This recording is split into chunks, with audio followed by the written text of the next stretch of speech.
گھر میں اگلے کئی روز تک خاموشی چھائی رہی۔ بس ایک حسن تھا جو ہر دم ہر ایک کے سامنے اس کا دفاع کرتا نظر آتا۔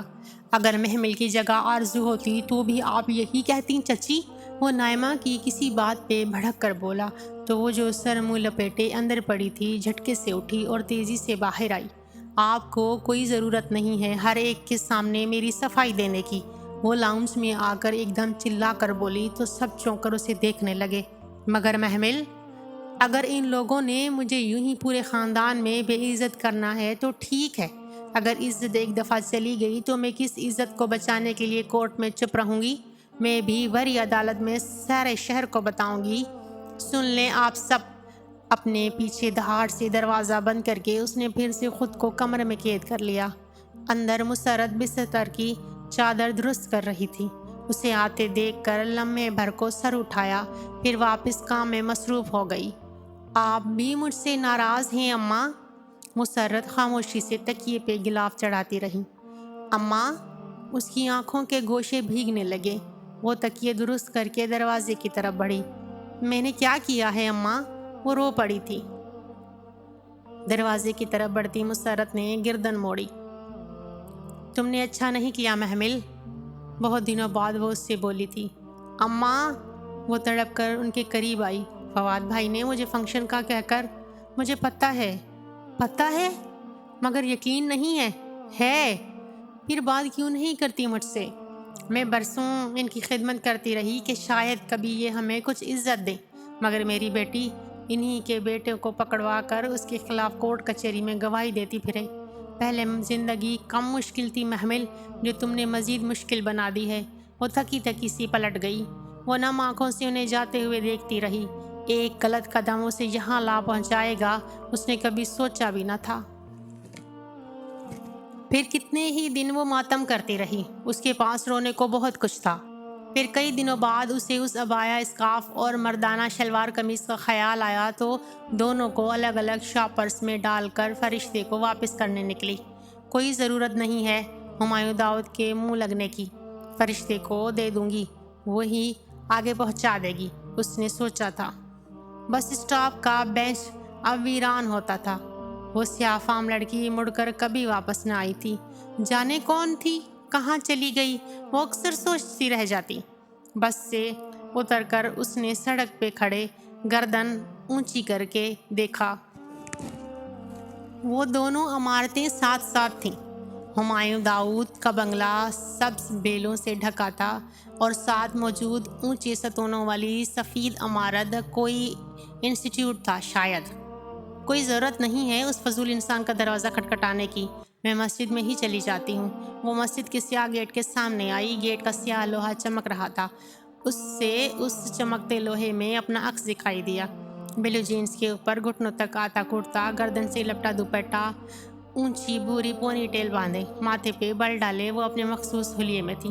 گیٹ کے اس طرف ایک بورڈ لگا تھا جس کو وہ پہلے نہ دیکھ سکتی تھی۔ اس پہ واضح لکھا تھا نو مین الاؤڈ، مردوں کا داخلہ ممنوع ہے۔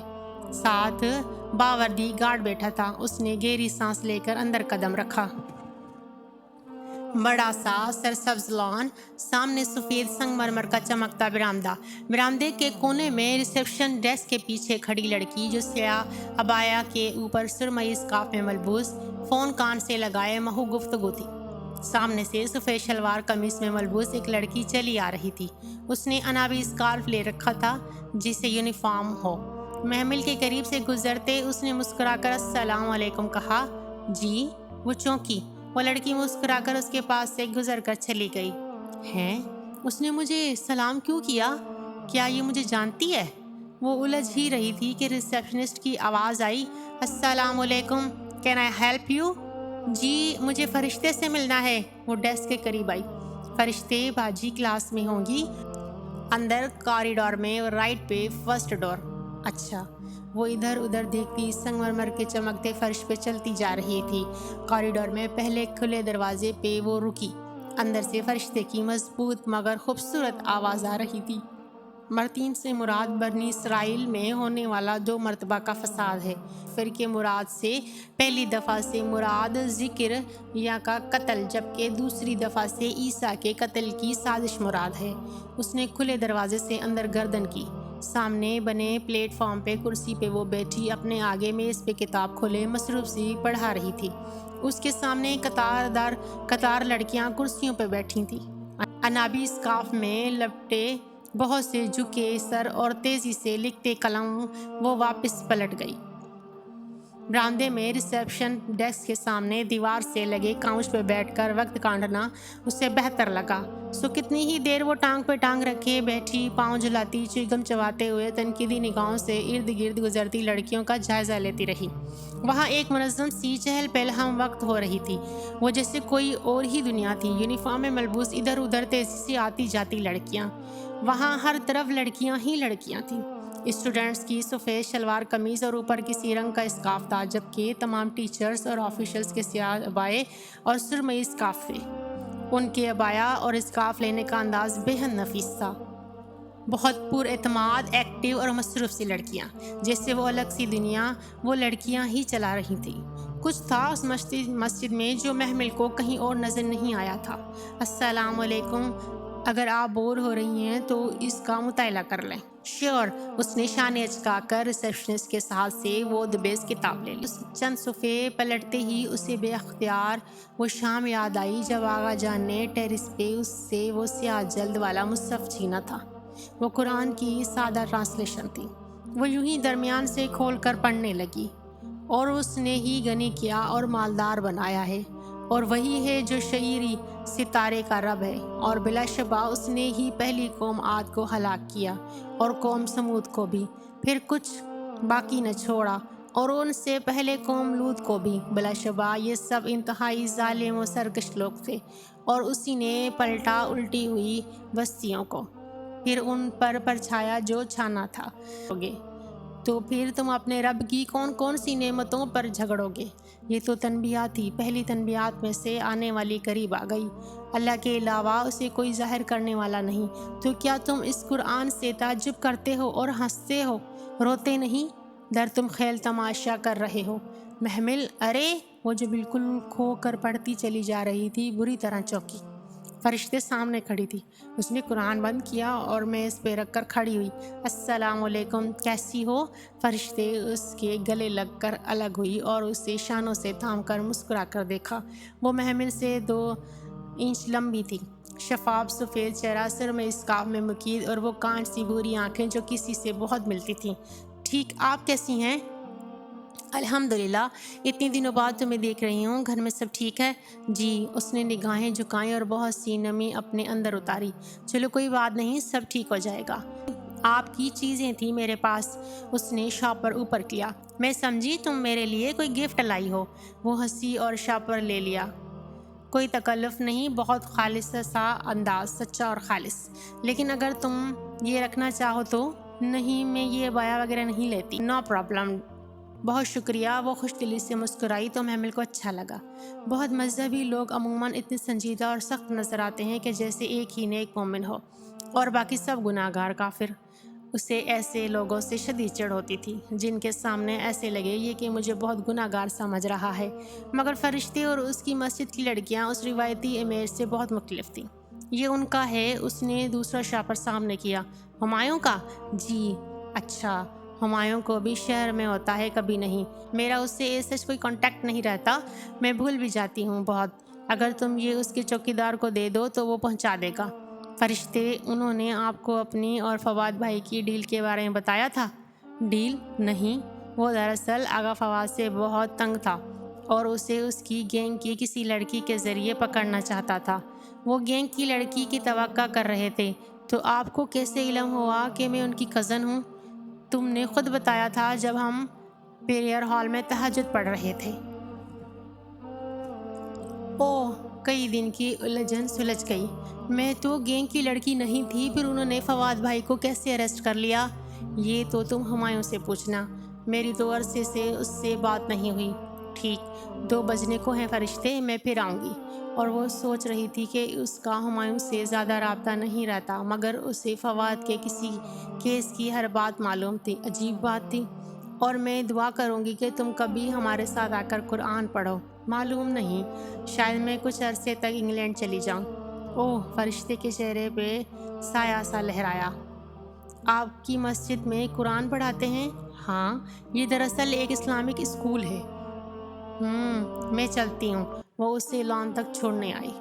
تمہیں کبھی کسی نے اس کتاب کی طرف نہیں بلایا محمل؟ جاتے سمے اس نے پوچھا تو اس کے بڑھتے قدم رک گئے۔ یادوں کے پردے پہ ایک سیاہ فام چہرہ لہرایا تھا۔ بلایا تھا، مگر میں نے دل کا انتخاب کیا اور میں خوش تھی۔ اس نے کہا تھا یہ کتاب سحر کر دیتی ہے اور مجھے مسحور ہونے سے ڈر لگتا ہے۔ کتاب سحر نہیں کرتی، پڑھنے والا خود کو سحر زدہ محسوس کرتا ہے۔ ان دونوں میں کیا فرق ہے؟ بہت ہے۔ لوگوں کو الگ الگ پرکھنا سیکھو، ورنہ زندگی کی سمجھ نہیں آئے گی۔ فرشتے چلی گئی اور وہ شاپر اٹھائے خود کو گھسیٹتی باہر نکلی۔ ساتھ والے کھلے گیٹ میں اندر جاتی گاڑی لمحے بھر کو رکی۔ شیشہ نیچے ہوا، سر پہ کیپ اور وجیہ چہرے پہ ڈارک گلاسز لگائے اس نے اسے دیکھا تھا جو گیٹ کے سامنے کھڑی آنکھیں سکوڑے اسے دیکھ رہی تھی۔ وہ چوکیدار کو کچھ کہہ کر گاڑی زن سے اندر لے گیا۔ چوکیدار بھاگتا ہوا اس کے قریب آیا۔ صاحب کہہ رہے ہیں آپ کو اندر ڈرائنگ روم میں بٹھائیں، وہ آتا ہے۔ تمہارے صاحب نے سوچا بھی کیسے کہ میں اس سے ملنے آئی ہوں؟ مائی فٹ، یہ پکڑو اور اپنے صاحب کے منہ پہ مارنا۔ غصے سے اس کی آواز بلند ہونے لگی۔ سارا کیا دھرا اسی شخص کا تھا۔ اسے اس پہ بے طرح غصہ آیا تھا۔ اس نے شاپر اسے تھمایا۔ اسی پل وہ کیپ ہاتھ میں لیے تیزی سے چلتا ان تک آیا۔ خان، گیٹ بند کر دو اور بطول سے کہو چائے پانی کا بندوبست کرے، مہمان ہیں اور آپ پلیز اندر آ جائیے۔ شائستہ ہموار لہجہ وقتاً مختلف لگ رہا تھا۔ مجھے اندر آنے کا کوئی شوق نہیں ہے، لیکن آغا فواد کے باہر آنے کی خبر سننے کا تو ہوگا۔ اور وہ متذبذب سی سوچتی رہ گئی تو ہمایوں نے مسکرا کر سر جھٹکتے راستہ چھوڑ دیا۔ دن کی روشنیوں میں اس کا لاؤنج اتنا ہی نفیس تھا جتنا اس رات لگا تھا۔ اونچی دیوار، گھیر کھڑکیوں کے ہلکے سے گرین پردے نفاست سے بندے تھے۔ سنہری روشنی چھن کر اندر آ رہی تھی۔ کونوں میں بڑے بڑے مغلیہ طرز کے سنہری گملوں میں لگے پودے بہت تر و تازہ لگ رہے تھے۔ بیٹھیے، وہ ہاتھ سے اشارہ کرتا سامنے صوفے پہ بیٹھا۔ اس کے چہرے پہ کھڑکی سے روشنی سیدھی پڑ رہی تھی۔ Thank you. وہ ذرا تکلف سے بیٹھی۔ اس کا صوفہ اندھیرے میں تھا۔ ہمایوں کو اس کا وجود بھی اسی تاریکی کا حصہ لگا تھا۔ آپ نے جو بھی کہنا ہے ذرا جلدی کہیے۔ ڈر گئی ہیں؟ وہ ٹانگ پہ ٹانگ رکھے ٹیک لگائے محفوظ سا مسکرایا۔ میں ڈرتی نہیں ہوں، بلکہ آپ کو بے حد ناقابل اعتبار سمجھتی ہوں۔ شوق سے سمجھیے، مگر میں نے آپ کو اغوا نہیں کیا۔ آپ کورٹ میں میرے خلاف بیان نہیں دے سکتی۔ آپ کو کس نے کہا میں آپ کے خلاف بیان دے رہی ہوں؟ آپ کے تایا نے۔ محمل نے خاموشی سے اس کا چہرہ دیکھا۔ بات کچھ سمجھ میں آنے لگی تھی۔ وہ کہہ رہے تھے کہ آپ کورٹ میں یہ بیان دیں گی کہ میں نے آپ کو جس بیجا میں رکھا اور یقیناً وہ آپ پر اس کے لیے دباؤ ڈالیں گے۔ آپ کو کیوں لگا کہ انہیں مجھ پر یہ دباؤ ڈالنا پڑے گا؟ وہ اب مطمئن سی ٹانگ پہ ٹانگ رکھے پاؤں جلا رہی تھی، انداز میں ہلکا سا طنز سا۔ ہمایوں ذرا چونک کر سیدھا ہوا۔ کیا مطلب؟ جس بیجا میں تو آپ نے مجھے رکھا تھا ایس پی صاحب، مس محمل ابراہیم، اتنی آسانی سے اتنے بڑے بیان نہیں دیے جا سکتے، حالانکہ آپ جانتی ہیں کہ میں بیجا قصوروار ہوں۔ بے قصور؟ اگر آپ مجھے گھر جانے دیتے تو میں یوں بدنام نہ ہوتی۔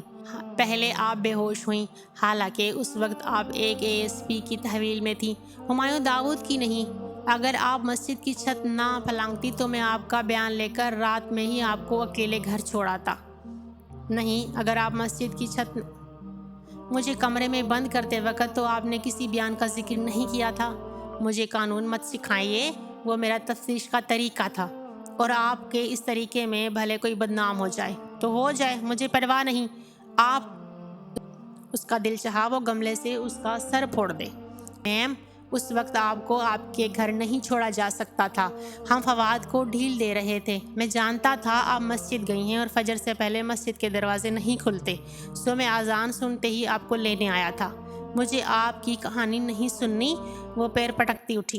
وہ ابھی تک تاریکی میں تھی جس سے اس کے چہرے کے نقوش مدھم پڑ گئے تھے۔ نہ سنیے، مگر میرا کارڈ رکھ لیں، ہو سکتا ہے آپ کو میری مدد کی ضرورت پڑے۔ اس نے ایک کارڈ اس کے ہاتھ میں گویا زبردستی رکھنا چاہا۔ مجھے ضرورت نہیں ہے۔ اس نے پکڑ تو لیا مگر جتانا نہ بھولی، اور پھر اسی طرح کارڈ پکڑے باہر نکل گئی۔ وہ لاؤنج میں تنہا کھڑا رہ گیا۔ کھڑکی سے چھن کر آتی روشنی ابھی تک اس کے چہرے پہ پڑ رہی تھی۔